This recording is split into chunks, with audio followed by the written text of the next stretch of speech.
Ustvarjalna Evropa je nekaj, kar nam pomaga, da lahko naredimo nekaj več.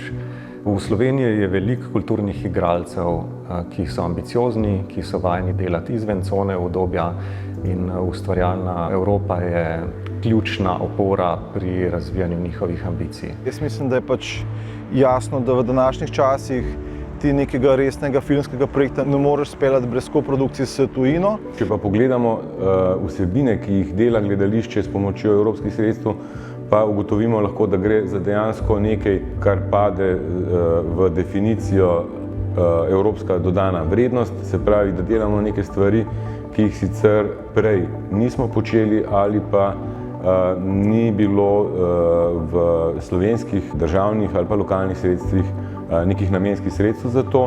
Ker ima zelo visoko vrednost, da nas Evropska komisija s svojimi programi prepoznava kot evropsko pomemben projekt.